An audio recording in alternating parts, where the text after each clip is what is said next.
আজ থেকে প্রায় 10-12 বছর আগের গল্প আপনাদের সাথে আজ একটু ভাগাভাগি করে নিই। আমার দিদা ছিলেন ওপার বাংলার এক অপূর্ব সুন্দর মহিয়সী। যেমন ছিলেন তার রূপ তেমন তার গুণ। বাড়িতে পালন করতেন অনেক দেশি মুরগি, আর সেই মুরগির প্রত্যেক দিন সকালে ডিম উঠত প্রায় 30টা-40টা করে। সপ্তাহের শেষ দিন হতো রবিবার। ওই দিন স্কুল, কলেজ, অফিস, আদালত সব ছুটি। বাবাও ছুটি পেতেন ওই দিন। সপ্তাহের ওই দিনটাতে দেখতাম দিদার কাছ থেকে নিয়ে আসতেন দেশি মুরগির ডিম। মায়ের হাতে হতো দেশি মুরগির ডিম আর আলুর রান্না। সে দিদাও চলে গেছেন, বাড়িতে দেশি মুরগির ডিমও আর রান্না হয় না। আজ তাই বাজার থেকেই কিনে এনেছি ডিম, আর রান্না করব মায়ের আদলে। আগেই দেখলেন ডিম আর আলু আমি সেদ্ধ করে ডিমগুলো একটু চিড়ে নিয়েছি, আলু ছোট ছোট করে কেটে নিয়েছি। মশলায় নিয়েছি টমেটো বাটা, পেঁয়াজ বাটা, আদা রসুনের গ্রেট, লঙ্কা কুচি, আর গুঁড়ো মশলায় লবণ, হলুদ, লঙ্কার গুঁড়ো, গরম মশলার গুঁড়ো। ফোড়নে গোটা জিরে, শুকনো লঙ্কা, গোটা গরম মশলা, একটু চিনি। ব্যাস, সমস্ত মশলা প্রস্তুত করে এবার কড়াই বসিয়ে রান্না শুরু করার পালা। নমস্কার প্রিয় দর্শক, কেমন আছেন সকলে? আশা করি সবাই খুব ভালো আছেন। ভগবানের আশীর্বাদে, আপনাদের ভালোবাসায় আমিও বেশ ভালো আছি। কাব্য কেয়ার ডেলি ব্লগের নতুন আবারও একটি ভিডিওতে আমি আপনাদের স্বাগত জানাই। রান্নাবাটির পর্বে এখন চলছে ডিম ভাজাভাজির পালা। আজ না আমি একটু শুকনো কড়াইতে অল্প করে তেল দিয়ে ডিমগুলোকে ভেজে নিচ্ছি। কারণ কি জানেন তো, তেল খাওয়া আমার পক্ষে খুবই বারণ, মানে একেবারেই ডাক্তারবাবু বারণ করেছেন তেল খেতে। কিন্তু কি করা যাবে, জীবের ব্যাপার, এটা তো খেতেই হয়, বাঙালির মন খেতে ইচ্ছেই হয়। তাই একদম অল্প করে তেল দিয়ে ডিমটা ভেজে তুলে নিলাম।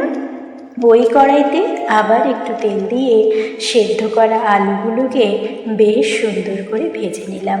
ডিম আর আলু একদম ভাজাভাজি সুসম্পন্ন হয়ে গেছে।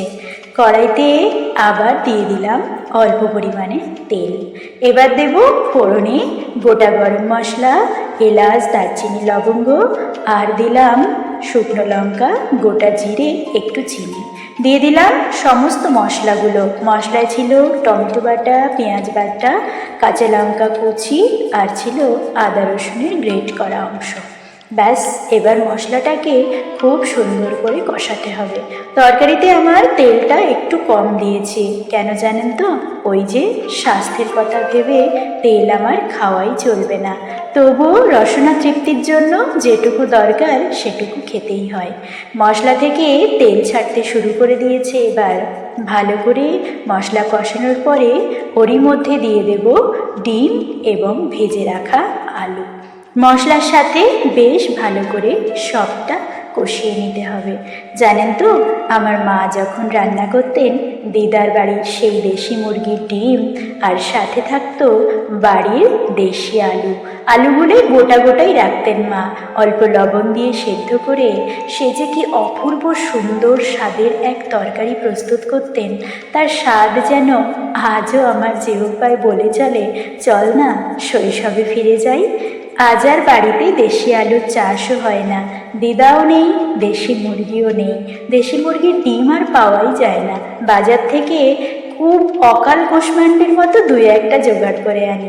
ব্যাস, এদিকে আমার মশলার সাথে আলু ডিম খুব ভালো করে কষানো হয়ে গেছে। আগে থেকে 1 বাটি জল আমি তরকারির জন্য গরম করে রেখেছিলাম।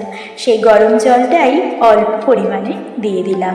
যেহেতু তরকারি পুরোপুরি সেদ্ধ হয়ে আছে, জল বেশি দেব না। অল্প গরম জল দিয়ে এবার ফুটে উঠলেই তরকারি প্রস্তুত। ফুটতে শুরু করেছে, উপর থেকে দিয়ে দিলাম একটু গরম মশলার গুঁড়ো। ব্যাস, তরকারি একদম প্রস্তুত। আসুন না আজ আপনারা স্বাদে, অনুভবে, গন্ধে উপভোগ করে দেখুন তো কেমন হয়েছে সাদামাঠা এই ডিম আলুর তরকারিটি। আমি তো খেতে বসছি, খেয়ে নিশ্চয়ই দেখব কেমন হয়েছে। কিন্তু খুবই ভালো লাগতো যদি আপনাদেরকে নিয়ে খেতে পারতাম। সবাই একসাথে চলে আসুন, খেয়ে